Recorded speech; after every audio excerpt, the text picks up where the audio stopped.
ओम नमो भगवते वासुदेवाय।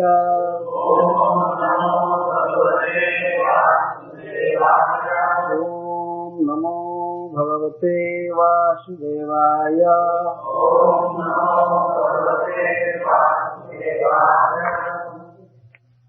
श्लोक 4 है चौथे। एवं लब्धवरो दैत्यो बिभ्रद्हेममयं वपुः भगवत्य करो द्वेषां भ्रातुर्वधमनुस्मरन्।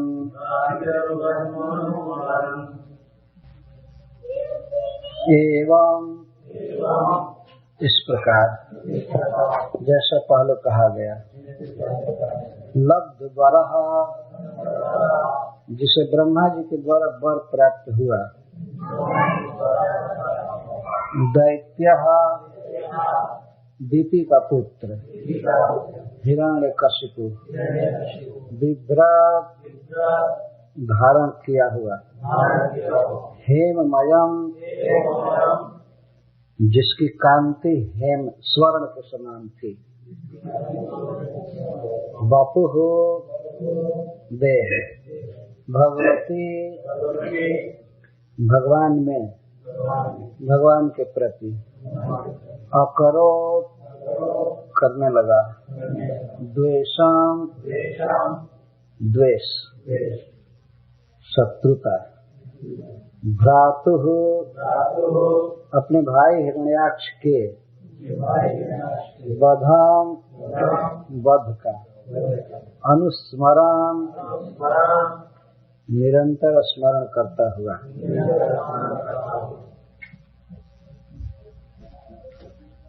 और नारद जी आगे कथा कह रहे हैं।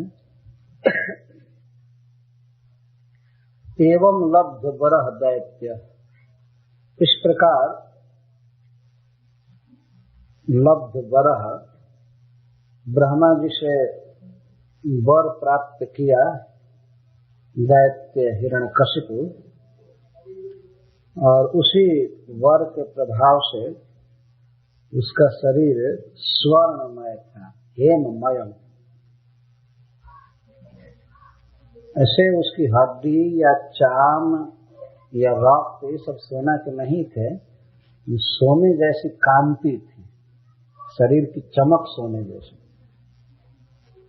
बहुत स्वस्थ है और दृढ़ है। कठिन शरीर उसे प्राप्त हुआ।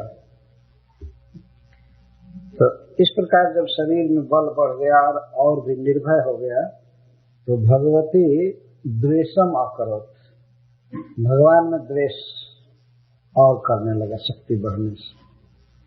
द्वेष का कारण क्या था बढ़ने का? क्योंकि भ्रातु वधम अनुस्मरण, वह बारंबार या निरंतर अपने भाई के वध का स्मरण कर रहा है। कई संसार में कभी भी किसी का वध हो सकता है, कुछ भी हो सकता है, स्मरण करना चाहिए भगवान का, लेकिन वो अपने भाई का स्मरण कर रहा है। यहाँ हमारा भाई मारा गया, भाई मारा गया, लेकिन भाई किस कांड में मारा गया ये नहीं सोच रहा है। उसका भाई संपूर्ण पृथ्वी को चुरा कर रसातल ले गया था। दूसरे डाकू होते हैं, दस्यु होते हैं, तो पृथ्वी पर से कोई सामान लेकर इधर उधर करते हैं, लेकिन हिरण्याक्ष ने सोचा कि जो भी धन है, सोना चांदी माणिक, वो सब पृथ्वी के अंदर, इसलिए इसी को पूरा चुरा ले, पूरा पृथ्वी चुरा ले गया। और जिस समय मनु महाराज जन्म लिए ब्रह्मा जी से, तो मनु महाराज ने हाथ जोड़कर ब्रह्मा जी से कहा अपने पिताजी से, पिताजी आप हमें आदेश दीजिए, मैं आपकी क्या सेवा करूं। तो ब्रह्मा जी ने कहा कि बेटा तुम सृष्टि करो, मैं तुम पर बहुत प्रसन्न हूं। तो मनु महाराज ने पूछा कि कहाँ सृष्टि करूं? ब्रह्मा जी ने कहा पृथ्वी पर करो, और पृथ्वी का पता ही नहीं था। मनु महाराज ने कहा कि पृथ्वी का तो पता नहीं है, पृथ्वी को पूरा चुरा ले गया था हिरण्याक्ष। तो ब्रह्मा जी चिंता में पड़ गए। भगवान का ध्यान करने लगे। उसी समय उन्हें छींक आई और छींक के साथ छोटा सा सूअर का बच्चा निकला, नाक 12 शिशु, और ब्रह्मा जी को देखते देखते बढ़कर पर्वत जैसा हो गया, गरजने लगा। तो ब्रह्मा जी समझ गए कि ये श्री भगवान है। भगवान फिर समुद्र में कूदे और गए, पृथ्वी का पता लगाते हुए अपने दांतों के अग्रभाग पर पृथ्वी को उठाकर आ रहे थे। तो इधर से प्रयाग पहुंचा और भगवान से बातचीत करने लगा। बहुत क्रोध में कहा कि अरे तुम जंगल में रहने वाला जानवर पानी में कैसे आ गया? मैं तुमको पहचान रहा हूँ, तुम विष्णु हो। शुकर का रूप बनाने से मैं तुमको छोड़ नहीं दूंगा। मेरे साथ युद्ध करो, इस पृथ्वी को छोड़ दो। पहले इस पृथ्वी को छोड़ो, छोड़ करके ही तुम जीवित जा सकते हो, नहीं तो नहीं बच सकते। और उसी संदर्भ में कहने लगा कि यह पृथ्वी ब्रह्मा जी ने हम रसातल वासियों को दिया है। लगता है झूठ बोल रहा था, लेकिन ब्रह्मा जी को पता ही नहीं था कि पृथ्वी कहाँ चाहिए। और भगवान से कह रहा है कि ब्रह्मा जी ने हम लोगों को दिया है, तो तुम इसे छोड़ दो। लेकिन भगवान ने छोड़ा नहीं, पृथ्वी को लाकर ऊपर स्थापित किया। इसके बाद उसके साथ युद्ध किया, तो युद्ध में वो मारा गया। इस तरह बहुत बड़ी गलती करने के कारण वो भगवान के हाथ से मारा गया। तो भाई के दोष का कभी स्मरण नहीं कर रहा था हिरण्यकश्यप। भाई कितना चोर था, बदमाश था, खल था, इसका कोई स्मरण नहीं। विष्णु ने हमारे भाई को मारा है, बस विष्णु में सारा दोष देख रहे हैं और क्रोध बढ़ता जा रहा है। तो भगवान से क्रोध के कारण ही वो सृष्टि के सारा नियम बदलना चाहता है। विष्णु का एक नियम नहीं चलने दूंगा। इसी के लिए वो संसार में अजेय, अजर और अमर बनना चाहता है। वह बनने में भी उसका द्वेष ही कारण था। मैं इतना बलवान बनूंगा कि विष्णु के द्वारा बनाया हुआ सारा नियम बदल दूंगा, और जब नियम बदलूंगा वो हमारे सामने आएगा, छेड़खानी करेगा, उसी समय उसको बंद कर दूंगा। ये सोच रहा था। अब इसके बाद तो सारा भय हमारा खत्म रहेगा, वो सोच रहा है। तो सब विजित दिशा सर्वा, वो समस्त दिशाओं को जीत लिया। दिशाओं को जीतने का अर्थ है जिस डायरेक्शन में गया वहां जो भी देवता, मनुष्य या दानव थे सबको जीत लिया, परास्त किया, जिस दिशा में भी गया। तो दिशाओं में स्थित लोगों को जीत लिया, इसको कहने के लिए कहा जाता है दिशाओं को जीत लिया। उस दिशा में स्थित बड़े बड़े वीरों को परास्त किया। सर्वालोकांश, तीनों लोकों को, संपूर्ण ब्रह्मांड को 3 भाग में बांट करके ऊपर, नीचे और मध्य, ऊर्ध्वम, अधः, मध्यम, ये कहा जाता है त्रिलोक। तो तीनों ब्रह्मांड के तीनों क्षेत्रों में रहने वाले जो भी बड़े बड़े वीर थे सबको जीत लिया, क्योंकि वह बड़ा बलवान असुर था। तो किन किन लोगों को जीता उनमें नाम बता रहे हैं। देवासुर, मनुष्येंद्र, गंधर्व, गरुणोरगा। देवताओं को जीता और असुरों को जीता है। असुर भी कुछ थे जो बड़े बलवान थे, तो सबको अपने वश में किया। देवताओं को, असुरों को, और मनुष्यों में से जो राजा थे उनको। तो राजाओं को बस में कर लिए तो प्रजा क्यों नहीं बस में होगी।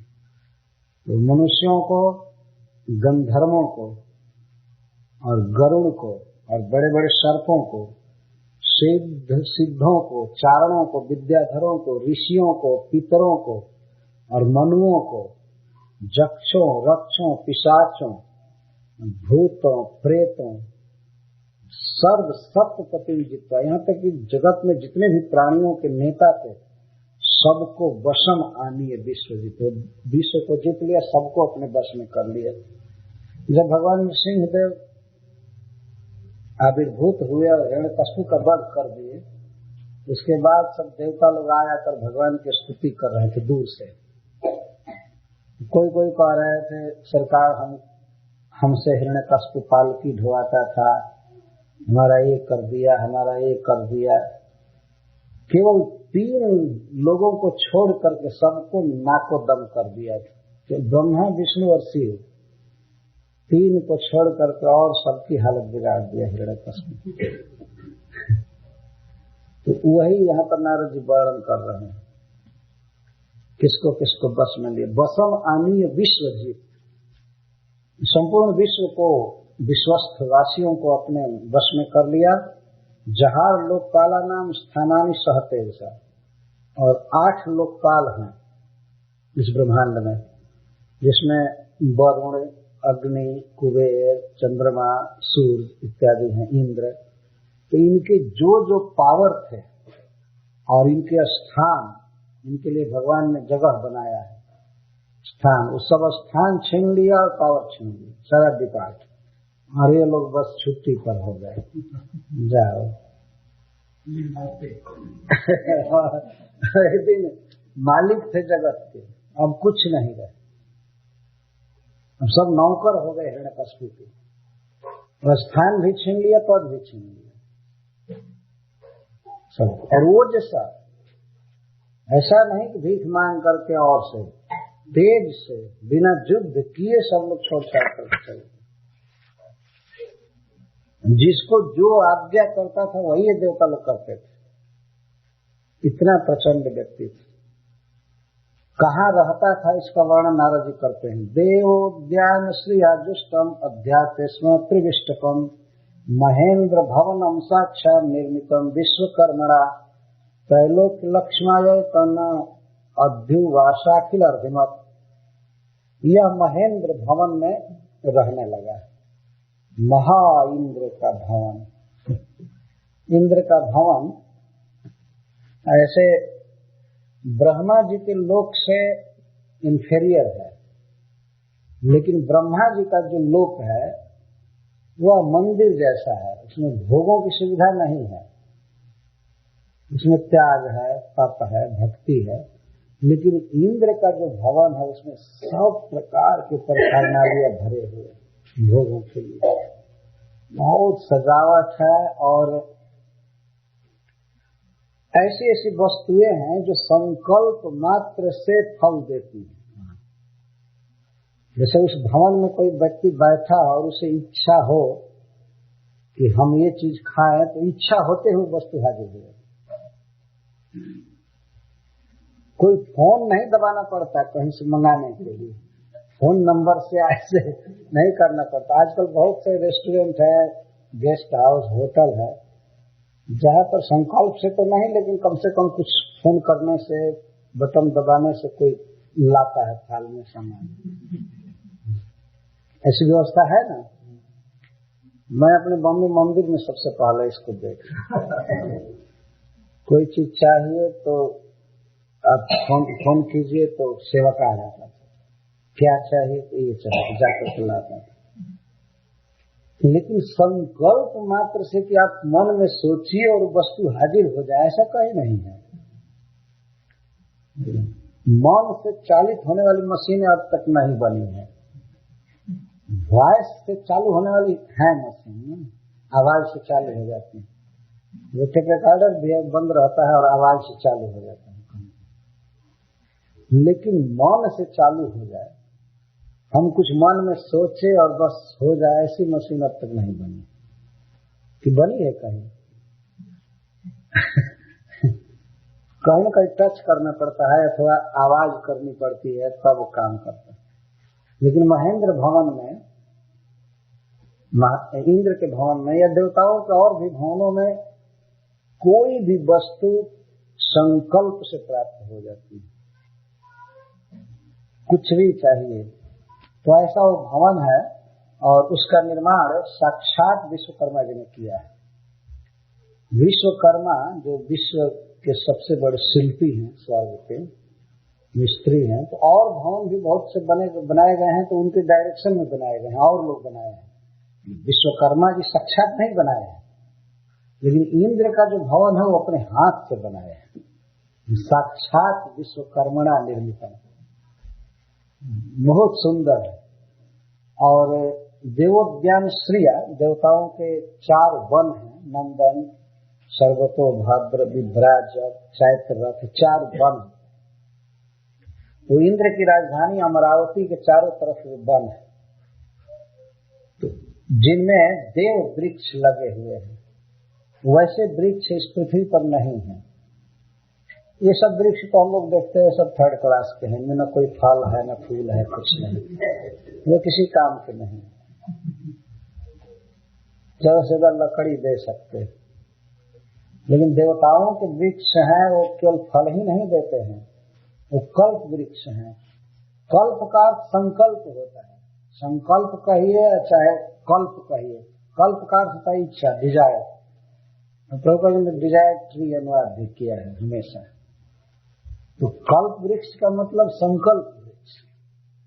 यदि किसी वृक्ष से व्यक्ति संकल्प करता है हमको 1st क्लास का फर्नीचर चाहिए, तो सब उपस्थित हो जाते हैं।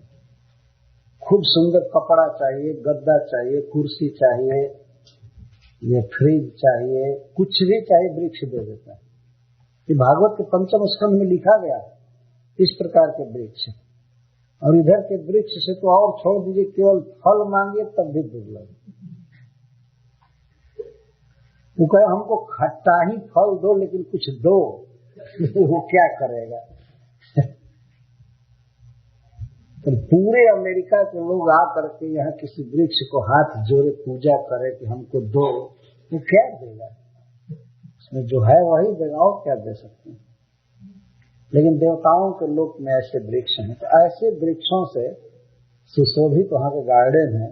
और उन बगीचों से सुशोभित इंद्र की राजधानी है। और उस राजधानी के बीच बीच में भी बहुत से बगीचे लगे हैं। तो ऐसे इंद्र के भवन में अधिवास वास करने लगा अखिल रिद्धिमत, समस्त रिद्धियों से संपन्न भवन था। ऐसा लगता था कि तीनों लोक का धन इंद्र के भवन में ही रखा हुआ है। त्रैलोक लक्ष्मेक पद, तीनों लोक में जो धन है उसका एकमात्र स्थान, तो उसी भवन का वर्णन कर रहे हैं जहाँ हिरण्यकशिपु रहता था। जत्र विद्रुम सोपाना महामारकता भुवः, विद्रुम मणि की सीढ़ियां बनी हुई थी और महामरकत मणि का फर्श बना हुआ फ्लर। तो क्या कहते हैं? फर्श कहते हैं हम लोग। नीचे की जो भूमि थी जैसे मार्बल की नहीं, महामरकत मणि, सांवले रंग की मणि होती है। हमने जाकर के दुकान पर देखा था एक बार कलकत्ता में। मेरे मन में इच्छा हुई कि भगवान के शरीर की उपमा दी जाती है मरकत मणि से, तो मैं जरा देखना चाहता हूँ। एक बहुत बड़ी दुकान थी। पहले तो लोग डर गए कि साधु के भेष में कोई डाकू आया है ये देखना चाहता है, लेकिन मैं इंसिस्ट हो गया, कहा नहीं मैं एक बार देखना चाहता हूँ। और बाद में मैं इंसिस्ट हुआ तो एक वैष्णव थे उसमें, उनसे मैं बताया कि बारंबार भगवान के शरीर की उपमा दी जाती है मरकत मणि से, जरा मैं देखना चाहता हूँ कैसी होती है। सोना तो देखा हूँ बार बार, लेकिन मरकत मणि नहीं देखा। वो दिखाए बिल्कुल सांवला, छोटा सा दिखाए, और इंद्र का भवन पूरा उसी पत्थर से मढ़ा गया है, उसी रत्न से मढ़ा गया। और विद्रुम मणि की सीढ़ियां बनी, सोपान, जत्र स्फटिक कुद्यानी, और स्फटिक मणि की दीवालें बनी हुई। कुछ लोग स्फटिक मणि मार्बल को कहते हैं, ये संगमरमर को, लेकिन ये तो साधारण पत्थर है वास्तव में। स्फटिक मणि ऐसा पत्थर है जिसके बिल्कुल इस पार से उस पार पूरा दिखाई देता है। अगर बहुत मोटी चट्टान भी होगी उस पत्थर की तब भी आर पार दिखाई देगा शीशा की तरह। इसको स्फटिक मणि कहते हैं। तो स्फटिक मणि की दीवारें वैदुर्ज स्तंभ पंक्तया, और वैदुर्ज मणि के खंभे लगे हुए थे उस भवन में, लगे हैं, अभी भी है वो भवन। जिन जो पुण्य करते हैं वे जाते हैं वहां पर। जत्र चित्र वितानानि पद्मरागासनानि च, और चित्र वितानानि भवन में बहुत सुंदर कपड़ों के चंदोवे ताने गए हैं, वितान ताने गए हैं। और पद्मरागासनानि च, पद्मराग मणि के आसन बने हैं, जो कुर्सी पलंग बेंच जो बने हैं पद्मराग मणि। पय फेन निभा सज्जा, और जो सज्जाएं हैं वहां, सयते अस्मिनिति सज्जा, जिस पर लोग सोते हैं उसे सज्जा कहते हैं। तो सज्जा बिल्कुल निर्मल उज्ज्वल, उसकी उपमा दे रहे हैं नारद मुनि, तो देख करके वर्णन कर रहे हैं, देखे हुए हैं सब। तो कहते पय फेन निभा, पय फेन दूध के फेन के समान उज्ज्वल और कोमल सज्जाएं। हम लोगों में किसी ने दूध दुहा होगा तो वो समझ सकते हैं, लेकिन गांव के लोग भागवत जल्दी समझेंगे। हम लोग तो देखे हैं, दूहे भी हैं गाय, तो फेन जो निकलता है कितना कोमल और कितना धवल उज्ज्वल होता है, उतना स्वच्छ और उतना कोमल सज्जाएं होती। एक बार एक व्यक्ति सुना तो कहा कि महाराज तब तो उस पर बैठने वाले फंस जाते होंगे।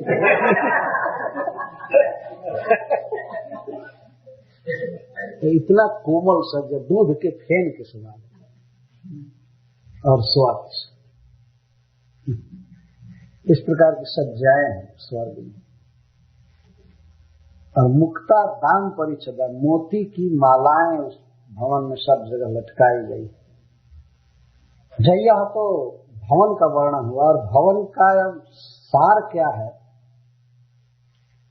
सारे जगत में कहीं भी कोई जाए, चाहे स्वर्ग हो, चाहे पाताल हो, चाहे पृथ्वी हो, भागवत में वर्णन किया गया है, भवन खूब सुंदर सजा हो, लेकिन अगर उस भवन में स्त्रियां न हो तो दिन घर में घर भूत के डेरा।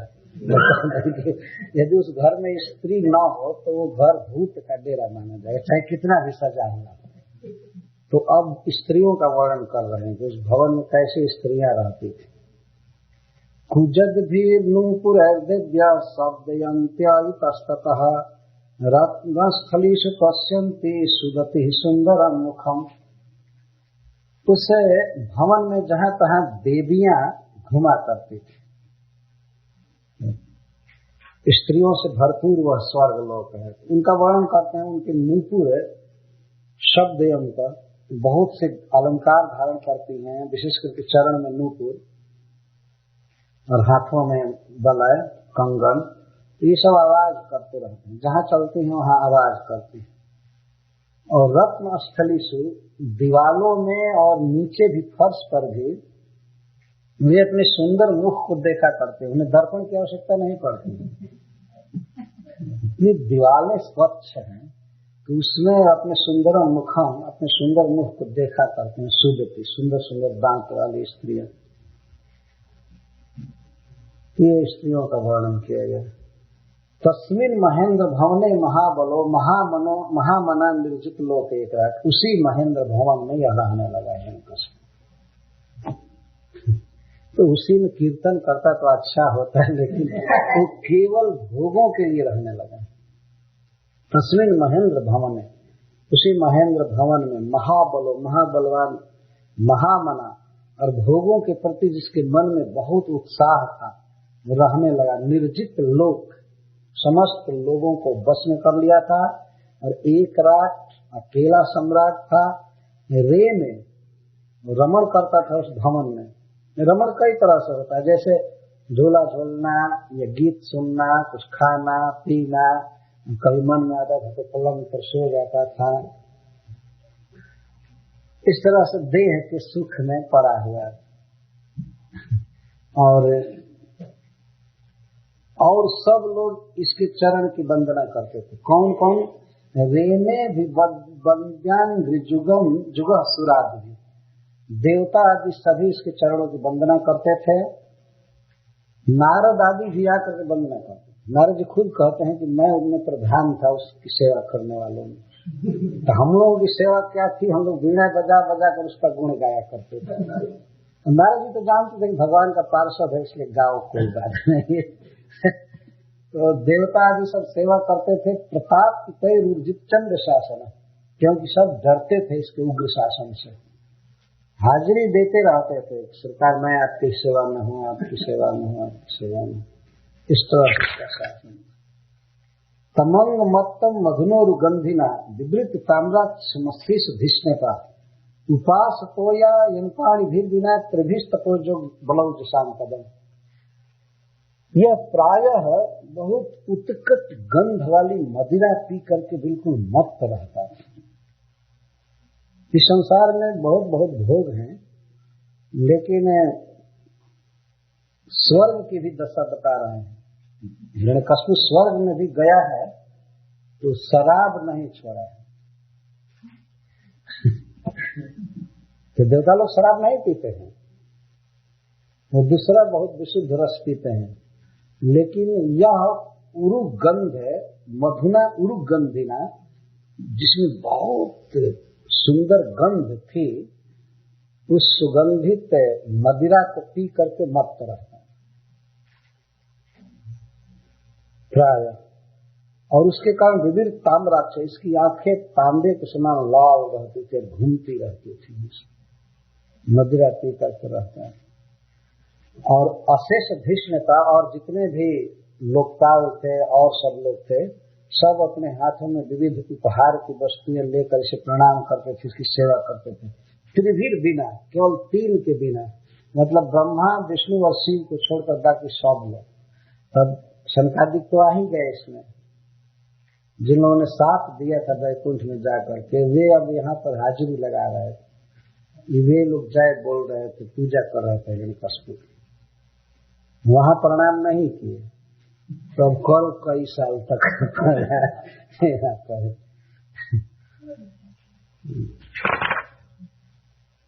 जगुर महेंद्र सन्मोज सा स्थितम, महेंद्रासनम स्थितम, महेंद्र के आसन पर यह बैठा रहता था। तो किस तरह से लोग सेवा करते थे बता रहे हैं। विश्वावसु तुम्बरु अस्मदादय, नारद जी कहते हैं कि हम और भी लोग, और तुम्बरु और विश्वावसु गंधर्व आदि सब गा रहे थे उसकी कीर्ति को। लोग बैठता था इंद्र के आसन पर तो हम सब लोग गा रहे थे। अस्मदादय का अर्थ अस्मत् आदि, जैसा मैं जिनमें प्रधान था। गाने वालों में नारद जी सबसे श्रेष्ठ है, लेकिन भगवान की कीर्ति न गा करके हिरण्यकश्यप की कीर्ति गानी पड़ती थी। हम सब लोग गा रहे थे। विश्वावसु गंधर्वों में सबसे श्रेष्ठ है। और तुम्बरु एक गंधर्व हैं जो नारद जी के मित्र हैं। तो ये सब लोग बहुत सुंदर तान तरंग से हिरण्यकश्यप की कीर्ति गा रहे थे। पता नहीं उसका महामंत्र क्या होगा जो गाते रहते हैं। उसकी कीर्ति संस्कृत के छंदों में लोग गाते होंगे कि इतने महान है, इतने प्रतापी हैं, आपके सामने इंद्र कुछ नहीं है, ये नहीं वो नहीं, हम आपके चरणों में बारंबार नमस्कार करते हैं, आप हम पर प्रसन्न रहिए, यही कहते होंगे और क्या कहते हैं। तो जगु का अर्थ गाते रहते थे हम लोग। और गंधर्व सिद्ध ऋषि अस्तुअन, गंधर्व और सिद्ध और हम सब गाते रहते थे। और ऋषय अस्तुअन, ऋषि लोग स्तुति करते रहते थे इसकी। और विद्याधरा चारण चाप्सरा पांडव, और विद्याधर और अप्सराएं हमेशा डांस करते रहते थे उसके सामने, उसको खुश करने के लिए। मतलब उसके सामने नृत्य, गीत और स्तुति चलती रहती थी। और ये सब करने वाले हम लोग थे। क्या करें, उसके सामने गाना पड़ता था, नाचना पड़ता था, नहीं तो पता लगाकर पिटवाने लगता कि वो नारद क्यों नहीं उपस्थित हुआ, क्यों नहीं आया, क्या कर रहा है। ये लोग दिखाते थे कि सरकार हमको विष्णु से कोई मतलब नहीं, हम तो आपके भक्त हैं। इतना प्रचंड शासन उसका। सएस वर्णाश्रम भी कृतभी भूरि दक्षिण ईज्यमानो हरि भागन अग्रहित श्रेण ऐसा। तो इस पृथ्वी पर जो भी मनुष्य हवन करते थे, यज्ञ करते थे विविध प्रकार से, तो यज्ञ का भोक्ता वही बना हुआ था और सब देवताओं को कुछ नहीं मिल रहा है। यज्ञ का भाग वो ग्रहण कर रहा है अपने तेज से। ये प्रबल प्रचंड शासन था। अकृष्ट पश्चा तस्या से सप्त द्वीपवती मही, 7 द्वीपों से युक्त यह पृथ्वी है, लेकिन अकृष्ट पश्चा बिना जोते ही ये सारा फसल दे रही थी उसके भय से। और फर्टिलाइजर डालने का तो कोई सवाल ही नहीं था, खाद और पानी दिया जाए। अकृष्ट पश्चा, अकृष्ट, कृष्ट का अर्थ जोतना, कल्टीवेट करना, बिना जोते ही पृथ्वी फसल दे रही थी।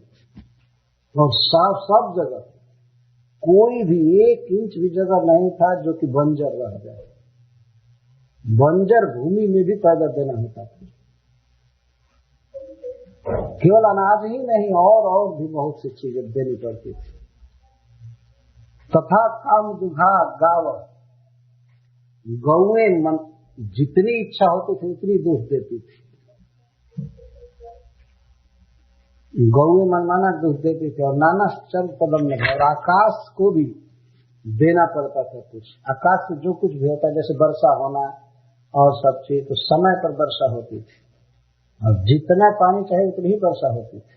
थोड़ा भी अधिक पानी नहीं बरसा सकते थे लेग। और क्या मजाल थी कि कहीं फसल सूख जाए और न बरसावे।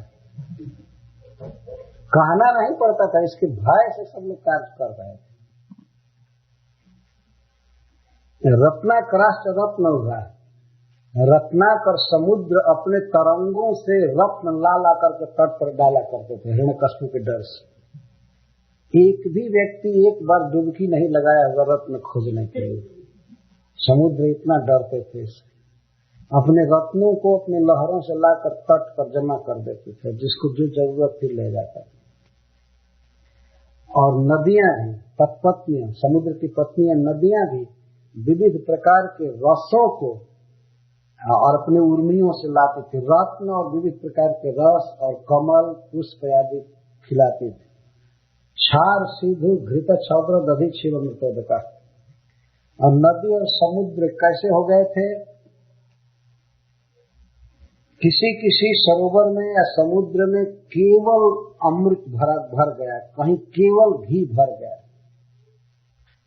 तो जरूरी नहीं था कि गाय से घी लिया जाए।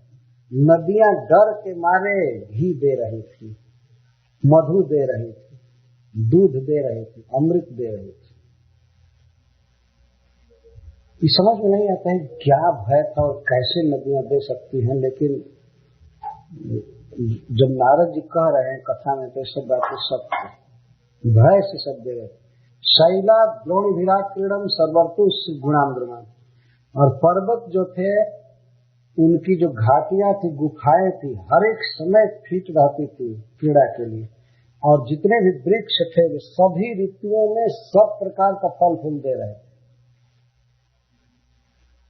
एक वृक्ष कई वृक्षों का फूल दे रहा था भय हमारे, और सभी ऋतु में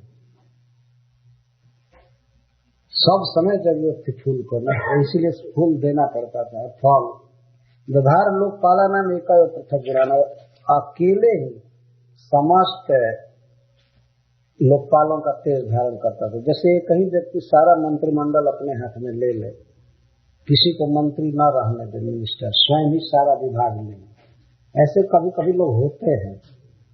भारतवर्ष में तो प्राइम मिनिस्टर लोग प्राय 2-4 विभाग अपने हाथ में ले लेते हैं। ये हिरण्यकश्यप तो था, सारा विभाग ही अपने हाथ में रखा है अकेले। चंद्रमा का काम भी यही करता था, सूर्य का काम भी यही करता था, वरुदेव का, अग्नि का, जमराज का भी काम नहीं करता। इसके आज्ञा के बिना कोई मारा नहीं जा सकता। नहीं कि जमराज जी किसी को मार दे इसकी जानकारी के बिना, परमिशन के बिना। सारा अधिकार हाथ में लिया। इस प्रकार से समस्त दिशाओं को जीत लिया था और प्रियान विषयान यथोपजोषम भूल जाना। और जहां तक मन प्रसन्न हो सकता था इसका, सब प्रकार के विषयों को भोग रहा था। विषय को भोगने का मतलब कुछ खाना, कुछ देखना, सुनना। तो आज भी जगत में लोग क्या कर रहे हैं, विषयों को भोग रहे हैं। टीवी देखना घंटों घंटों, फिर किस कान से सुनना, जिह्वा से खाना, कुछ टच करना, मतलब कोमल गद्दा पर सोना, और सब स्पर्श इंद्रिय। तो कभी स्पर्श करते हैं, कभी सुनते हैं, कभी खाते हैं, कभी सुनते हैं। तो इस प्रकार से हिरण्यकशिपु इस जगत के प्राकृतिक विषयों को, जहां तक इसका मन प्रसन्न हो सकता था, प्रिय से प्रिय विषयों को भोगता रहा, लेकिन न अतृप्यता, प्रसन्न नहीं हुआ, तृप्त नहीं हुआ। क्यों? अजितेंद्रिय, क्योंकि इसका मन इसके वश में नहीं है। जिस व्यक्ति का मन अपने वश में नहीं है, इंद्रियां वश में नहीं है, तो संसार के सारे विषय मिल जाए फिर भी वो सुखी नहीं हो सकता है। वो इतना भोग भोगा, विश्व का राजा था, लेकिन न अतृप्यता, तृप्त नहीं हुआ। तो फिर आज का व्यक्ति कैसे तृप्त हो सकता है? उसको तो कोई भोग मिल ही नहीं रहा। हिरण्यकशिपु को तो सब कुछ मिल रहा, लेकिन फिर भी मन खुश नहीं हुआ। एवं ऐश्वर्य मत्तस्य, इस प्रकार वह ऐश्वर्य से बिल्कुल मत्त हो गया और दृप्त हो गया। उसे बड़ा गर्व था कि मैं बलवान हूँ, और इस कारण से उच्छास्त्रवर्ती में शास्त्र के नियमों की अवहेलना करने लगा। पढ़ पढ़ करके शास्त्र के नियम की अवहेलना करता था। बहुत बड़ा विद्वान तो पढ़ता था कि शास्त्र में लिखा गया है उसके ठीक उल्टा करना है। देखता था कि क्या क्या लिखा गया है और ठीक उसके उल्टा करता था। हम लोगों के मंदिरों में सवेरे रोज पढ़ा जाता है नामापराध। प्रत्येक वैष्णव को उस नामापराध से बचना चाहिए। एक दिन एक भक्त एक मंदिर में पूछा, हमसे पूछा कि महाराज ये नामापराध पढ़ा जाता है याद करके करने के लिए कि बचने के लिए?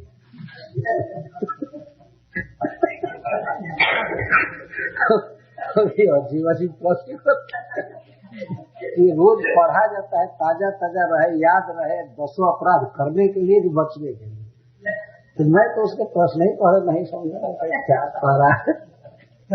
तो वो कह रहा था बहुत से लोग रोज पढ़ते हैं और करते रहते हैं, ये करने के लिए क्या रोज याद किया जाता है? जो कुछ भी हो वास्तव में तो बचने के लिए पाठ किया जाता है। ये अपराध है, ये अपराध है, से बचना चाहिए। लेकिन हिरण्यकशिपु शास्त्र रोज पढ़ता था उसका उल्टा करने के लिए। ये नियम है तो ठीक उसका उल्टा कर। और लोगों ने बताया था कि शास्त्र जो है विष्णु की आज्ञा है, कृष्ण की आज्ञा है शास्त्र, इसीलिए शास्त्र के ठीक उल्टा करना। उच्छास्त्रवर्ती में, उत्शास्त्रवर्ती, शास्त्र से बिल्कुल ऊपर उठा हुआ है, मतलब अवहेलना कर रहा है। तो इस तरह से कालो महान व्यतीताया, बहुत काल बीत गया। ब्रह्म शापौपेश, मूल कारण तो ब्राह्मण का शाप था शनकादि का। तो इस कारण से बहुत काल तक इस तरह बीता। तस्योग्र दंड संविघ्ना, उसके उग्र दंड से, शासन से देवता बहुत भयभीत हो गए, सभी लोग त्रस्त हो गए। और जब अन्यत्र अलभ्य शरण, जब कहीं भी शरण नहीं मिला, किसी को कोई रक्षा नहीं कर रहा था, तो शरणम जयुरच्युतम, तब भगवान विष्णु की शरण गए। वास्तव में किसी को कहीं शरण नहीं मिल सकती है तो भगवान शरण देते हैं। सुखदेव गोस्वामी ने एक श्लोक कहा है 2 स्कंध में,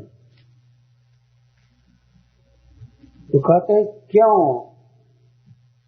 लोग धनांधों के पीछे रहते हैं, कस्मात भजन के कवयो धनदुर मदान। तो कहते हैं क्या चिराण पथिन संति, क्या अपनी लज्जा ढकने के लिए वस्त्र चाहिए तो वस्त्र खंड क्या रास्ते में नहीं मिलते हैं? कहीं से कुछ ले और पहन ले। चिराण किम पथिन संति, क्या वस्त्र के खंड रास्ते में नहीं मिलते हैं? और क्या पीने के लिए नदियों का पानी सूख गया है?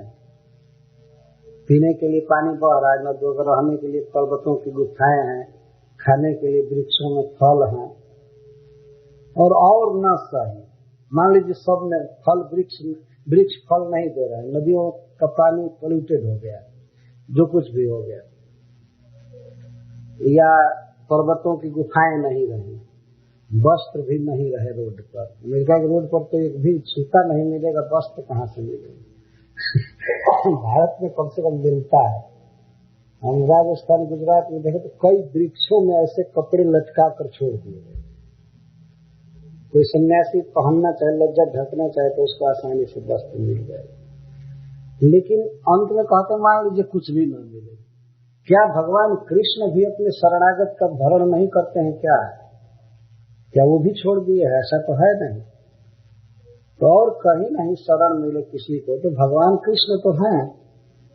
हारे को हरिनाम, देवताओं को या अन्य जीवों कहीं शरण नहीं मिला, तब शरणम ययु अच्युतम, अच्युत की शरण में गए। मतलब अच्युत के पास नहीं गए, अच्युत की शरण लिए जहाँ थे वहीं से भगवान को पुकारने लगे, हरे कृष्णा कृष्णा कृष्णा हरे हरे, हरे राम राम राम। बहुत प्रार्थना किए। तो तस्मै नमस्तु काष्ठायै जत्रात्मा हरिश्वर। देवता कहते हम उस दिशा को, डायरेक्शन को प्रणाम कर रहे हैं जिस दिशा में भगवान हरि हैं, जिधर है उसको प्रणाम कर रहे हैं। जग गत्वा न निवर्तन्ते शांता सन्यासी ममला, जिनको प्राप्त करके सन्यासी का अर्थ होता है जो अपने मन, शरीर, वचन, धन, घर, स्त्री सबको भगवान को अर्पित कर चुके हैं, उनको सन्यासी कहते हैं।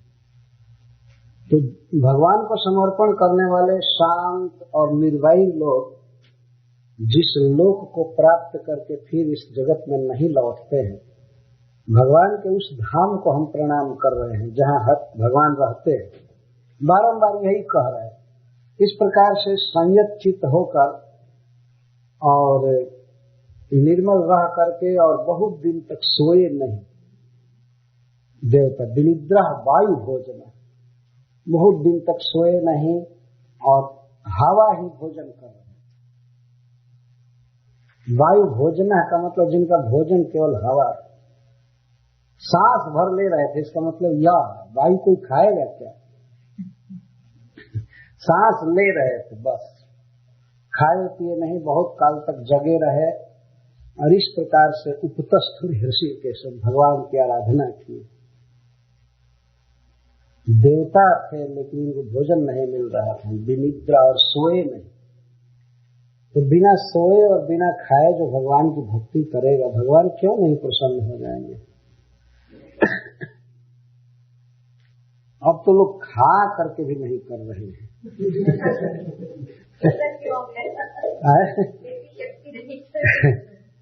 एक बार एक व्यक्ति कह रहा था कथा में कि भूखे भजन न होई गोपाला, ले लो अपन कंठी माला।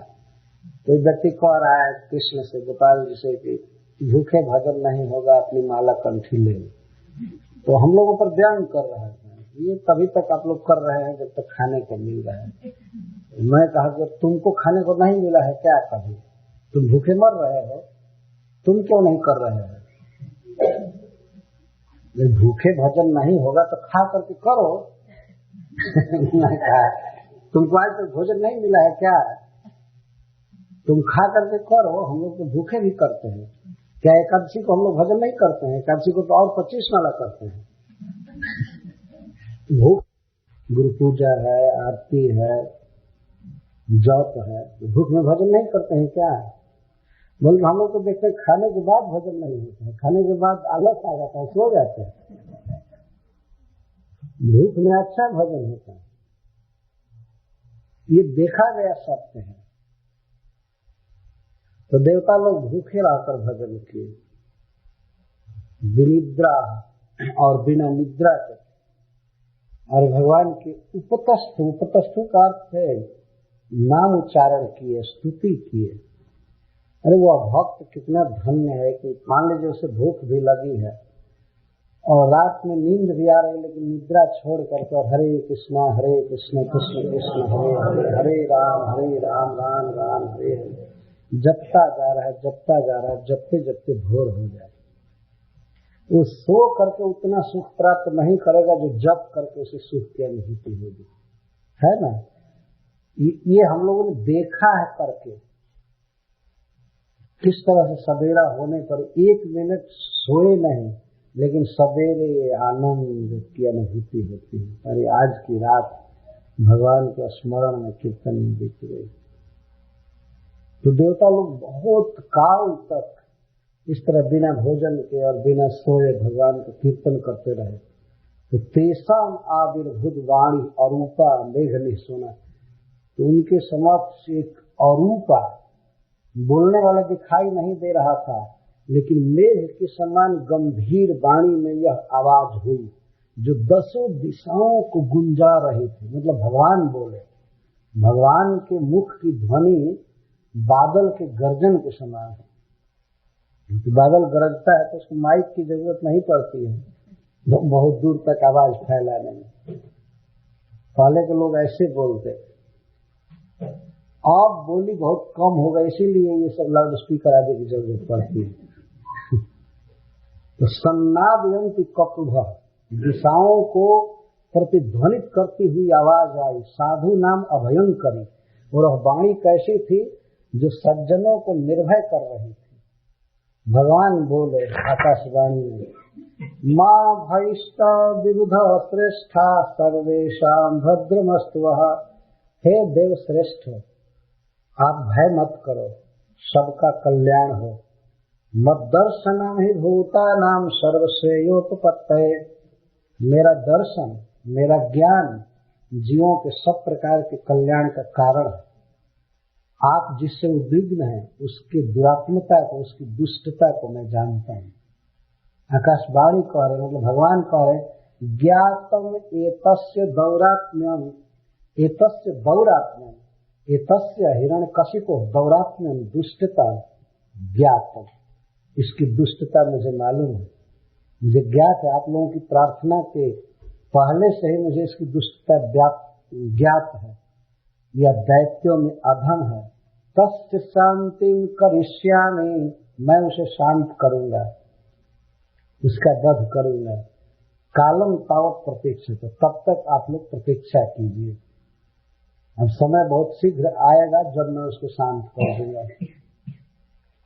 मानो देवता आकाश की तरफ मुंह करके कहें, उसमें कब शांत करेंगे, कब मारेंगे हिरण्यकशिपु को। तो भगवान कहते हैं, जदा देवेषु वेदेषु गोसु विप्रेषु साधुषु धर्मे मयि च विद्वेष सवा आसु विनश्यति। कोई भी व्यक्ति जो देवताओं से और वेदों से, गौओं से, ब्राह्मणों से और साधुओं से, धर्म से और मुझसे द्वेष करता है, वह जल्दी नष्ट हो जाता है। ये सिद्धांत भगवान बता रहे हैं आकाशवाणी। कोई व्यक्ति जो देवताओं से द्वेष करता है और वैदिक ग्रंथों से इनको नहीं मानता है, और गौओं से, ब्राह्मणों से, वैष्णवों से, धर्म से और मुझसे विद्वेष करता है, तो वह शीघ्र नष्ट हो जाता है।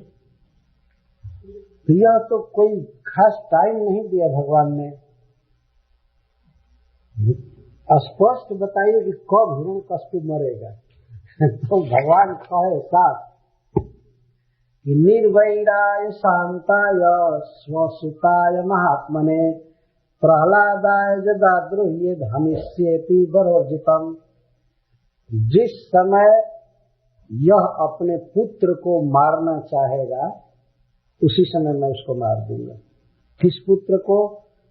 भगवान ने कहा प्रहलादाय, जिस समय प्रहलाद का वध करना चाहेगा मैं उसी समय इसको मार दूंगा। कथम भूताय प्रहलादाय, प्रहलाद कैसे हैं? तो निर्वैर। प्रहलाद महाराज का हिरण्यकशिपु से भी वैर नहीं, किसी भी जीव से नहीं, सबके हितैषी थे और भोगों में उनकी कोई रुचि नहीं थी। ये महात्मा थे, महान पुरुष। तो ऐसे महात्मा प्रशांत और निर्भय प्रहलाद से जिस दिन ये वैर करेगा, उनको मारना चाहेगा, उसी दिन मैं उसका वध कर दूंगा। भले ब्रह्मा ने वर दिया है तो क्या। देवताओं ने कहा कि अरे ब्रह्मा ने तो वर दिया है नहीं मरने का, तो भगवान कहा कि अपी वरोर्जित, वर के कारण वह ऊर्जित है, बहुत बढ़ा हुआ है, लेकिन फिर भी मैं मार दूंगा, तो चिंता मत कीजिए, मेरे पास है उपाय। ब्रह्मा के वर की भी रक्षा रहेगी और वो मर भी जाएगा। ये भगवान सूचित किए, मैं मार दूंगा। इसी पर अब तब ये इस तरह से वातावरण पैदा किया नारद जी ने कि यह मारे प्रहलाद को। नारद जी तो जान गए कि जिस दिन ये मारना चाहेगा उसी दिन भगवान उसका वध करेंगे। तो उसके पहले प्रहलाद को बहुत मरवाने का प्रयास किया, लेकिन जिस दिन अपने हाथ से मारना चाहता था खंभा में बांध कर, उसी दिन सिंह प्रकट हो गए और हिरण्यकश्यप का वध कर दिया। आकाशवाणी में भगवान ने निश्चित डेट जैसा कर दिया कि जिस दिन प्रहलाद को मारना चाहेगा उसी दिन मैं मार दूंगा उसे, आप लोग चिंता मत कीजिए। तो नारद जी एक कथा सुनकर कहते हैं, इत्युक्ता लोक गुरुड़ा, समस्त विश्व के गुरु हितैषी भगवान की यह बात सुनकर देवताओं ने साष्टांग प्रणाम किया पृथ्वी पर लौटकर भगवान को। यदि भगवान को देख नहीं रहे थे, लेकिन कितना विश्वास है देवताओं का। आजकल के लोग कहते हैं भगवान कहाँ है, अब दिखाओ हमको। और तुमने देखने की क्या योग्यता है, दिखाओ दिखाओ। हम लोग तो भगवान को नहीं देख रहे हैं, लेकिन उनकी गीता पर पूर्ण विश्वास, भगवान की वाणी। और यदि भगवान को हम देख भी लें तो कैसे पहचानेंगे? किसी के मन जैसे जा रहा है बाजार में और भगवान भी उधर से आ रहे हैं, तू कैसे पहचानेगा कि ये भगवान है? वो जानता नहीं भगवान की 4 भुजाएं होती हैं, पीताम्बर पहनते हैं, कुंडल कान में है, ये है वो। वास्तव में भगवान को देखने की आवश्यकता नहीं है। भगवान दिखाई पड़ जाएंगे जब हम लोग गुरु की बात पर, शास्त्र की बात पर विश्वास करेंगे, तब उनका दर्शन होता है। हमारे यहाँ पूरे भारतवर्ष में अभी भी ये प्रथा है कि किसी लड़की का विवाह उसके पिताजी करते हैं, या उसके चाचा मामा जो होते हैं वे लड़का देखने जाते हैं, ढूंढते हैं वर। अभी भी है ना, सब जगह परंपरा है। बच्ची अपने घर में रहती है, वो अपना दूल्हा ढूंढने नहीं जाती है, वो अपना वर, अपना पति ढूंढने नहीं जाती, पिताजी जाते हैं। और बच्ची घर में बैठी रहती है, पिताजी आते हैं, उसके माँ से कहते हैं कि हाँ यहाँ पर एक लड़का है, उसके साथ हमारी बेटी का विवाह होगा, मैंने निश्चित कर दिया। लेकिन बेटी ये नहीं पूछने जाती, नहीं नहीं मैं देखूंगी तब मानूंगी, मुझे क्या विश्वास। वो अपने पिता के आंख पर अपनी आंखों से ज्यादा भरोसा करती है। उसे विश्वास है कि हमारे पिताजी हमें धोखा नहीं देंगे, हमारे लिए योग्य वर वे ढूंढेंगे, है ना। अभी भी है ये बात। हम लोगों के गांव में तो एक भी लड़की आज तक ऐसी नहीं हुई जो यह कहे कि मैं पति को देखना चाहती हूँ। अभी भी वो अपने पति पर, अपने पिता पर विश्वास करती है। और कदाचित मान लीजिए जिस लड़के के साथ इसका विवाह निश्चित किया गया है, वह लड़का कभी दिखाई भी पड़ जाए उससे, तो वो क्या पहचानेगी कि यही मेरा पति है? नहीं बताया जाएगा कि ये तुम्हारा पति है, इसी के साथ तुम्हारा विवाह होना है। ये न बताया जाए तो ऐसे चलते चलते भेंट भी हो जाए तो वो क्या जानेगा? तो वह जैसे बच्ची अपने पिता के आंख पर, ज्ञान पर, बुद्धि पर पूर्ण आश्रित रहती है, उसी तरह से हम लोग शास्त्र पर आश्रित रहते हैं। शास्त्र पर विश्वास है कि यह कृष्ण से मिलाने वाला है। जैसे श्रीमद् भागवतम बीच में है, मैं कह रहा हूं, आप सुन रहे हैं, हम दोनों इस पर आश्रित। यह सुनने योग्य है, सुनने से भगवान कृष्ण मिलेंगे, इसीलिए सुना जा रहा है। इस पर हम लोगों को विश्वास है। तो शास्त्र जो है वही भगवान की प्राप्ति कराता है, तो शास्त्र पर विश्वास करना चाहिए, फिर भगवान से भेंट होगी। एक दिन वह समय आता है वो लड़की अपने पिता पर आश्रित रहती है तो पिताजी उसको उसके पति के घर भेजते हैं और वह एक दिन अपने पति का साक्षात्कार करती है, सेवा करती है, सुख से रहती है। लेकिन शुरू में तो लड़की ऐसा नहीं तर्क करती, नहीं नहीं मैं देखूंगी तब मानूंगी, मैं विश्वास नहीं करती हूँ, ये नहीं वो नहीं, ऐसा तो नहीं करती। तो हम लोग इस तरह विश्वास करते हैं। हमसे तो कई लोग पूछते हैं आप भगवान को देखे हैं, तो हम तो कहते हैं हाँ देखे हैं, लेकिन हम शास्त्र की आंख से देखे हैं, हम इस आंख से नहीं देखे। इस आंख से भी देख रहे हैं श्री विग्रह, लेकिन रियली जो भगवान के की लीलाएं हैं और वास्तव में उनका जो दिव्य सौंदर्य है, स्वभाव हो, तो हम शास्त्र से देख रहे हैं। शास्त्र धोखा नहीं दे सकता। जैसे कोई पुत्री अपने पिता पर भरोसा करती है और कोई आ करके कुछ उसको भड़काए और कहे तुम अपने पति को देखी हो, तब क्यों, अगर वो कहे कि नहीं नहीं देखी हूं, तब तुम कैसे संतोष करके बैठी हो? तुमको अपने पिता पर विश्वास नहीं करना चाहिए। और जिस दिन वो अविश्वास करे तो उस लड़की की क्या गति होगी बताइए? तो क्या वो घूमना चालू करेगी, अपने पति को ढूंढने के लिए ढूंढ लेगी, पूरे पूरे शहर में घूम घूम करके पूछा करे आर यू माई हस्बैंड, मान लीजिए पूछा करे, तो क्या वो पता चल जाएगा उसे? कोई भी आदमी सुनेगा तो कहेगा कि पगली हो गई, क्या है तो कुछ नहीं। लेकिन जो बच्ची अपने पिता पर भरोसा करके बैठी रहती है तो एक दिन तो पति के घर जाती ही है। और हम समझते हैं कि आप लोगों में भी बहुत लोग, अधिकांश लोगों का विवाह ऐसे ही हुआ होगा। यद्यपि आप लोग पश्चात जगत में आ चुके हैं इधर, लेकिन फिर भी इसमें से अधिकांश का विवाह इसी विधि से हुआ होगा। माता पिता ने ही लड़की का विवाह किया होगा। तो अब के लोग तो एडवांस हो गए, ज्यादा वो लोग अपने मन से क्या करते हैं, लेकिन प्राय ऐसे हैं। गांव में अभी भी यही विधि है। वास्तव में हम लोग भगवान को देख रहे हैं, जैसे बच्ची घर में बैठी रहती है, अपने पिता के आंख से अपने वर को देख रही है। तो ऐसा जाकर नहीं कह सकता कि नहीं तुम आंख से देख लो तब विश्वास करो। वो अपने से ज्यादा देख रही है अपने पिता के आंख से। उसी तरह हम लोग शास्त्र के आंख से भगवान को देख रहे हैं। उनका सांवला सलोना स्वरूप है, भक्तवत्सल है, बहुत बड़े वीर हैं, धनी हैं, सब कुछ हैं। ये शास्त्र से, भागवत से हम देख रहे हैं, और भागवत की आंख हमारी इन आंखों से बलवान है। तो ये विश्वास रखना चाहिए। इस प्रकार लोक गुरु भगवान की बात को स्वीकार किया देवताओं ने, यदि दर्शन नहीं हुआ लेकिन भगवान की बात पर विश्वास हुआ, और वे लोग लौट गए जहाँ रहते थे वहां। अब उनका भय बीत गया। अब वो मान लिए असुरम हतम।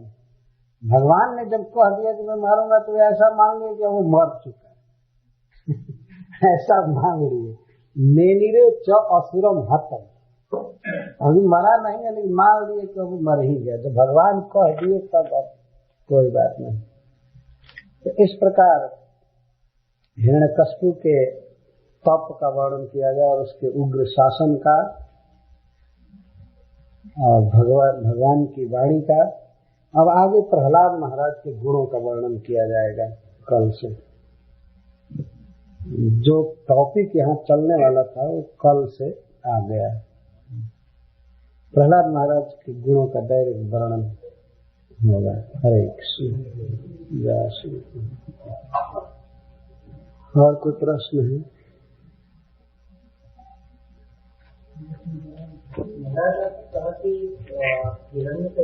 गरुड़ को भी अपने अधीन कर लिया, तो ऐसा कैसे? गरुड़ का अर्थ वह गरुड़ जो नहीं है जिस पर भगवान सवार रहते हैं। गरुड़ एक जाति भी है। वह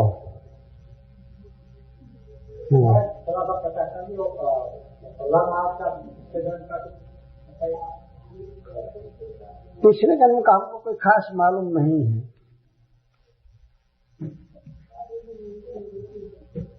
कहते हैं कोई राजकुमार थे, लेकिन मुझे पूरी धारणा नहीं। है, नश्वर है, एक न एक दिन मरना ही है। तो हिरण्यकश्यप ने तो दिव्य वर्षों तक तप किया था, उतने वर्षों तक उसका परिवार भी साथ साथ जीवित रहा। हाँ, जिस समय तप करने गया था तो प्रहलाद महाराज गर्भ में थे। तो दिव्य वर्ष कितने सारे साल? हाँ, इतने साल तक। तो ऐसा हुआ कि कयाधु का अपहरण इंद्र ने किया, उसके गर्भ का वध करने के लिए, जन्म की प्रतीक्षा करके बच्चे को मारने वाले। बाद में नारद जी ने छुड़ा दिया तो कयाधु तब तक प्रसव नहीं की जब तक उसके पति घर पर नहीं आए। नारद जी की कृपा से उसमें शक्ति आ गई। तो प्रहलाद महाराज इतने वर्षों तक अपने माँ के उदर में ही रहे, और उदर में रह करके ही नारद जी का प्रवचन सुने। ये सब अद्भुत कथाएं हैं शास्त्र में। प्रहलाद महाराज बहुत वर्षों तक गर्भ में रह गए। तो पहले के लोग बहुत जीवित रहते थे, वो कोई जीवन काल बहुत लंबा नहीं था, लेकिन तपस्या पूर्वक जी रहा था, ये आश्चर्य था। जैसे हम लोग जी रहे हैं तो कोई आश्चर्य नहीं, लेकिन कोई आदमी 7-8 दिन पानी न पिए या महीनों पानी न पिए फिर भी जी जाए तो आश्चर्य होगा ना कि 1 महीने से जी गया, पानी नहीं पिया, या साल भर से पानी नहीं पिया। तो आयु तो उस समय बहुत लंबी लंबी थी ऐसे भी, लेकिन निरंबुर धारे प्राणम, ब्रह्मा जी आश्चर्य करने बिना पानी के दिव्य 100 वर्ष तक जी गए। हाँ, नहीं तो थोड़े से भी में शरीर दुर्बल होते जाए या खड़ा भी कैसे रहा, इसमें दिव्य वर्षों तक जीना चाहिए। यही तो हिरण्यकश्यप की विशेषता थी, और बाकी और लोग तो खा पी करके जी रहे थे। आराम से रह रहे हैं। हम लोगों का शरीर पंच महाभूत से बना हुआ है, गाँव का भी पंच महाभूत। हाँ, उनका भी पंच महाभूत से बना होता है, लेकिन उनके शरीर में आकाश और अग्नि की प्रधानता होती है, तेजोमय शरीर होता है, और हम लोगों के शरीर में मिट्टी और जल की प्रधानता है। इसलिए आकाश में नहीं रह सकता है, अग्नि में नहीं रह सकते, ऊपर नहीं रह सकते। देवताओं का शरीर पृथ्वी पर उतरता ही नहीं, वो आते भी हैं तो पृथ्वी पर लात नहीं देते, ऊपर रहते हैं। उनका शरीर वायुमय, अग्निमय, आकाशमय होता है। ज्यादा उस मिट्टी नाम मात्र की होती है उनके शरीर की, और हम लोगों के शरीर में तो केवल माटी ही माटी है। हाँ, और ऊपर उठने का प्रयास कीजिए तो धराम से गिर जाएगा कि भारी भरकम शरीर है। लेकिन उनका भी पंच भौतिक, हम लोगों का पंच भौतिक है, तो हम लोगों के शरीर में अग्नि और आकाश आदि की मात्रा बहुत कम है, भूमि की मात्रा ज्यादा है, जल। लेकिन जो भगवान के धाम में पार्षद रहते हैं उनके शरीर में पंचभूत का लेश मात्र नहीं रहता है। सब भगवान की परा प्रकृति दिव्य शक्ति से बना हुआ शरीर है।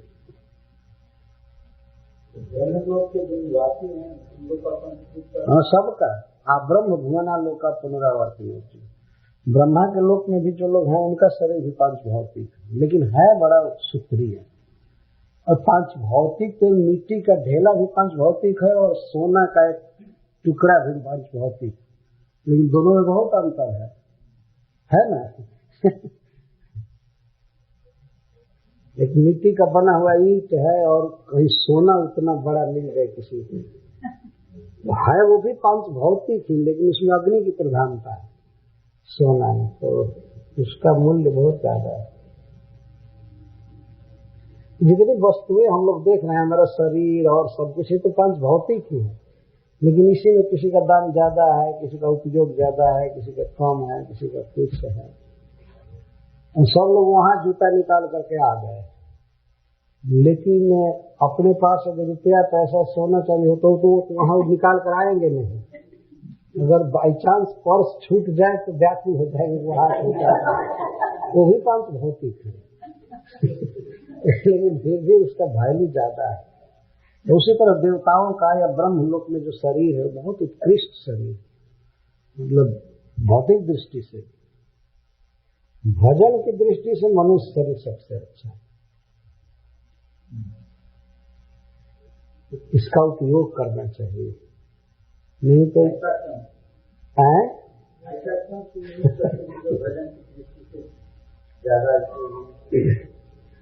इसलिए कि इसमें जो इंद्रियां फिट की गई है ईश्वर के द्वारा, वो बड़ा बहुत शक्तिशाली है, पकड़ने वाली है। जैसे आँख, कान, जिह्वा, जो कान है, तो मनुष्य का कान जो है अन्य जीवों के कान से विलक्षण है। एक गाय को भी कान है, हाथी को भी कान है, और यहाँ हम लोग बोल रहे हैं वो सुनेंगे भी, लेकिन कुछ समझेंगे नहीं कि इसका क्या मतलब है। अब यहाँ पर गाय, हाथी सबको हाथ कर लाई और देखेंगे भागवत सप्ताह हो रहा है, ये तो जानेंगे भी नहीं कि क्या हो रहा है। यदि आँख है, कान भी है, सब कुछ है, लेकिन बेकार है। लेकिन ये फर्क है ना कि उनको वो भाषा नहीं आती। अभी जैसे यहाँ पर जितने लोग बैठे हैं, अगर मान लो उनको किसी को हिंदी नहीं आती हो तो वो चीज उनकी समझ से भी बाहर हो जाए, तो उसका मतलब नहीं समझ। मतलब भाषा की समस्या है, लेकिन भाषा मान लीजिए आ रही, भाषा नहीं भी आती है, फिर भी आंख से लगभग सब कुछ समझ लेते हैं। जो अंग्रेजी जानने वाले टोटल व्यक्ति हो, मैं हिंदी बोल रहा हूँ, लेकिन फिर भी वो भी जान जाएगा कि कुछ हो रहा है। शांत रहो, आएगा तो हल्ला नहीं करे है ना, वो समझ रहे हैं। लेकिन कुत्ते वगैरह नहीं समझते, कथा होती है और भो भो भो भो कहकर चल, वे नहीं जानते हैं कि हमारे वचन से डिस्टर्ब हो रहा है। उनके पास जो इंद्रियां हैं व्यर्थ है देखने भर के लिए। अच्छा, देवताओं के पास इंद्रियां हैं, मनुष्यों से भी सुपीरियर है, लेकिन देवताओं में एक व्यवस्था है, वहाँ इतना भौतिक सुख है, इतना अधिक सुख है कि इंद्रियों का आवेश भोगों की तरफ रहता है, भगवान की तरफ कठिनाई से आ पाता है। बहुत ज्यादा भोगों की तरफ मन रहता है, उन्हें शक्ति तो बहुत ज्यादा है, और ज्यादातर देवता भगवान के भक्त हैं, श्रेष्ठ है।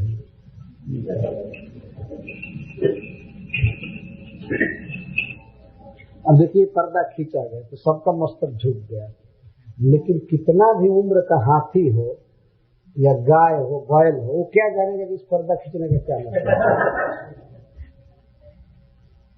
यह मनुष्य शरीर की विशेषता है, पर्दा खींचा समझ में आ गया। और कुछ लोग नहीं भी समझेंगे तो दूसरे का मस्तक झुकता हुआ देखकर झुका देंगे, नहीं भी जानेंगे कि क्या हो रहा है, फिर भी झुका देंगे। यह मनुष्य शरीर है। इस प्रकार की चेतना अन्य शरीरों में है ही नहीं, लेकिन इसकी अवधि ब्रह्मा जी ने बहुत कम बनाई है, और जब तक है तब तक ज्यादा रोग इसी शरीर में पैदा किया है ब्रह्मा ने, है ना। दूसरे पशुओं को कैंसर हो रहा है कि एड्स हो रहा है, क्या पता है, कुछ नहीं है, लेकिन मनुष्य शरीर में तो बहुत रोग है, बहुत रोग, बहुत चिंता, और वो भी जाने वाला है शरीर। ये नहीं कि चिंता के बाद ठहर जाए 2-4 लाख बरस इसीलिए जल्दी करना चाहिए भजन। जो लोग जप नहीं कर रहे हैं वो लोग चालू कर दे, और जो कर रहे हैं वो बढ़ा रहे हैं। भजन का ये मतलब हुआ, कुछ भागवत डेली पढ़े सुने, क्योंकि शरीर की शक्ति दिन पर दिन जा रही है, क्षीण होती है।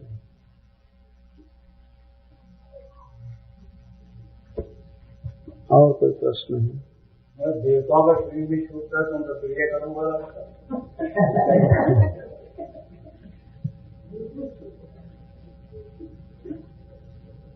हाँ, ऐसे होता है, लेकिन नहीं, देवताओं का शरीर जलाया नहीं जाता है। देवताओं का शरीर जब छूटता है तो वो अपने आप तेज में, आकाश में विलीन हो जाता है। हम लोगों का चूंकि मिट्टी प्रधान है, इसलिए विलीन जल्दी नहीं होता है, इसलिए इसको जलाना पड़ता है, चाहे मिट्टी में गाड़ना पड़ता है या जल में डालना पड़ता है। देवताओं का शरीर छूटता है तो तत्काल पंचभूत में विलीन हो जाता है, बिना जलाए वगैरह। देवता भजन नहीं कर सकते? क्यों नहीं? देवता तो सबसे ज्यादा भजन करते हैं।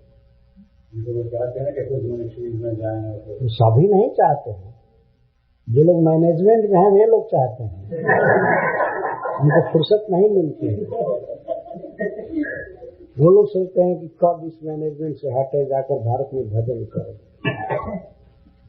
देवता तो अब देखिए, भगवान नृसिंहदेव का अवतार हुआ तो उसमें देवता कारण है, देवता लोग प्रार्थना की। भगवान कृष्ण के अवतार के लिए क्षीर समुद्र पर गए, देवता सब गए। देवता तो भगवान के परम भक्त हैं, लेकिन ऐसे कुछ देवता हैं जिनको फुर्सत नहीं मिलती है, ये व्यवस्था वो व्यवस्था, तो वो लोग चाहते हैं बल्कि मनुष्य शरीर मिलता और भगवान की भक्ति से युक्त मनुष्य शरीर चाहते हैं वो लोग, मनुष्य शरीर नहीं, स्मृति मत ऐसा लिखा गया, स्मृति से युक्त शरीर चाहिए, नहीं तो मनुष्य शरीर लेकर क्या करेंगे? कितना सब मनुष्य भरे पड़े हैं बेकार, ऐसा मनुष्य बनकर क्या करेंगे? ऐसा मनुष्य शरीर को नहीं चाहते हैं, कृष्ण भावना से युक्त मनुष्य शरीर चाहते हैं, ये भागवत में लिखा गया है। नहीं कहीं जन्म ले और आकर के किसी मुस्लिम क्रिश्चियन में जन्म ले ले तो देवता भी घाटे में पड़ेंगे कि नहीं? क्या करेंगे? भजन थोड़ा है।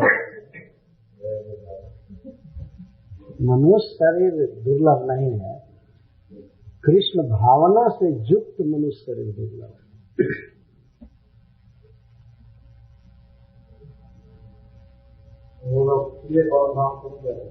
जा तो नहीं सकते, देवताओं में अधिकांश लोग भगवान धाम में जाते हैं, कुछ लोग कर्म क्षीण होने पर इस जगत में गिरते हैं। ये सब शास्त्र में लिखा गया है, देवता अधिकांश भगवान के भक्त हैं, वहां वो समझते हैं कृष्ण को। लेकिन कुछ लोग ऐसे विषम भोगों में रहते हैं कि उनकी इंद्रियां भोगों की तरफ होती हैं। इन मनुष्यों की अपेक्षा कोटि कोटि गुना अधिक सुक्रिया है। मनुष्यों में तो खोजने पर लाखों में कोई एक भक्त मिलेगा, लेकिन देवताओं में बहुत ज्यादा भक्त है, ये स्वभाव है देवताओं का। भागवत प्रमाण है इसका, कल्पना के द्वारा बात नहीं कही जाती है। पंचम स्कंद में वर्णन है, जिस लोक में देखिए वहां भगवान के विग्रह की चर्चा है, भगवान की चर्चा है। लीलावृत वर्ष में जो है सब संकर्षण देव के भक्त है, हरिवर्ष पुरुष में सब नृसिंहदेव के भक्त है, किन पुरुष वर्ष में सब सीताराम जी के भक्त है। दिखाया गया है ना भागवत में। सबसे दूषित जगह है तो एक पृथ्वी, जहाँ भक्त लोग नहीं। यहाँ बहुत प्रचार करने पर तब थोड़ा सा भक्त होते हैं, स्वर्ग में बिना प्रचार के ही सब भक्त रहते हैं। शास्त्र कहता है कि देवता लोग मनुष्य शरीर चाहते हैं, तो वह तो जिसमें भक्ति रहती है वही चाहता है। जैसे ब्रह्मा जी ने चाहा कि मैं वृंदावन में तीर्ण हो जाऊं, उद्धव जी ने चाहा कि मैं गुलम लता बन जाऊं, गोपियों के चरण रज पड़े। क्यों? क्योंकि वास्तव में वो एक व्यवस्था में थे, वो सुख वो चाहते थे, अपने को हीन बनाना चाहते थे। लेकिन किस लिए, क्यों ऐसा भाव आ रहा था कि उद्धव जी बहुत बड़े भक्त, ऐसा नहीं कह सकते कि नहीं अरे ये तो भाग्यहीन है इसलिए बनना चाहता है। देवता यदि मनुष्य बनना चाहता है कोई, तो इसका मतलब फर्स्ट क्लास का भक्त है, तब बनना चाह रहा है भक्ति के कारण, और भक्ति करने के लिए मनुष्य शरीर बन चाहता है। ऐसा नहीं कि ऐसे मनुष्य शरीर पा करके और कोका कोला पीने के लिए उसको स्वर्ग में नहीं मिलता है इसलिए चलो यहाँ आ जाए, चाहिए खाए वो खाए पिए।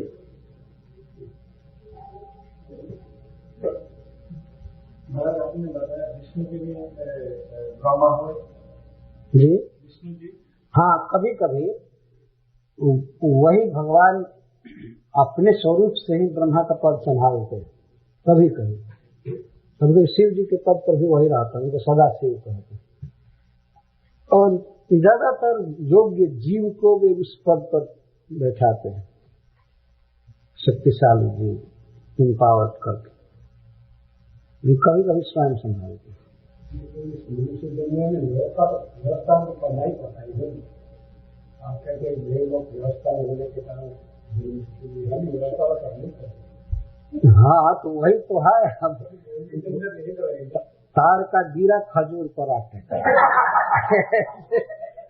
तो यहाँ भी आकर के अगर मैनेजमेंट में आदमी पड़ जाए तो वो भी एक बहुत झंझट होता है। शास्त्रों में ऐसा लिखा है कि मनुष्य योगी ऐसी है जिसमें कर्म किए रहते हैं, बाकी तो और सब योगियों में कर्म आप भोग भोगते हैं। हाँ, लेकिन वह परसेंटेज की दृष्टि से बात कही जाती है। वास्तव में सभी योनियों में कुछ न कुछ कर्म फल लागू होता है। मनुष्य शरीर में 100% कर्म फल लागू होता है और योनियों में पूरा लागू नहीं होता है, ये भोग योनियां है।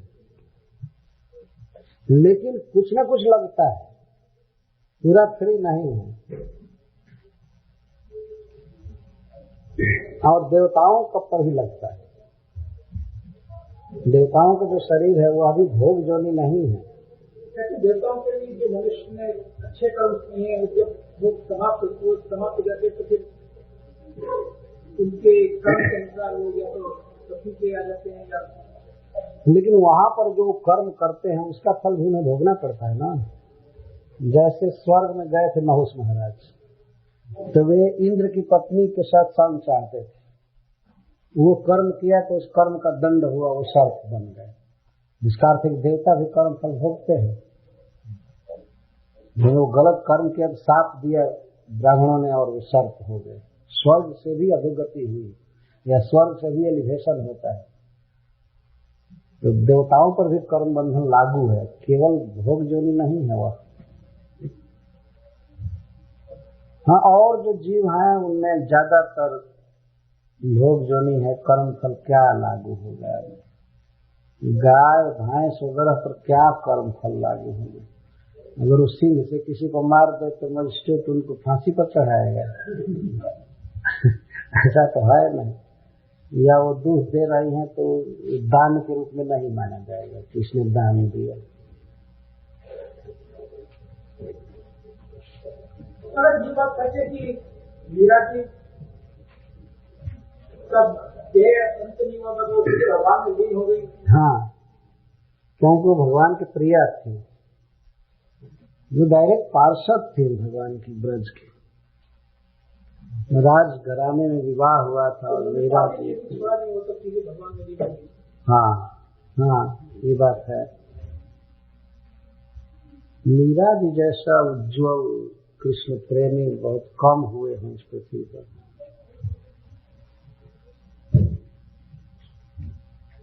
उस स्थिति में रह करके कोई वैसा करे तब पता चलेगा नहीं। आज से 400-450 वर्ष पहले वो भी राजस्थान का राजपूत परिवार, वो भी राजा का परिवार, और एक स्त्री इस तरह से नाचे गावे, कृष्ण के प्रेम में दीवाना हो जाए, और कितनी बाधा आए उसकी जान मारने के लिए। जहर भेजा गया, सर्प भेजा गया, क्या क्या हुआ। लोग ऐसा सोच रहे थे कि हमारे कुल की बदनामी, लेकिन मीरा ने अपना प्रेम निभा करके ही छोड़ा। इसीलिए तो मीराबाई का नाम बड़े आदर के साथ लोग लेते हैं, बहुत आदर के साथ। तो अपनी बेटी का मीरा नाम रखने में गर्व का अनुभव करते हैं।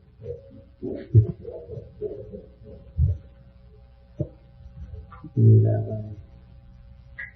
अभी श्रीमद् भागवत कथा हुई थी तो हम लोग गए थे मेवाड़।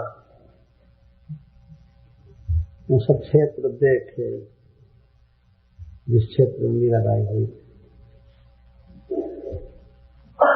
और मीराबाई के कारण श्रीनाथ जी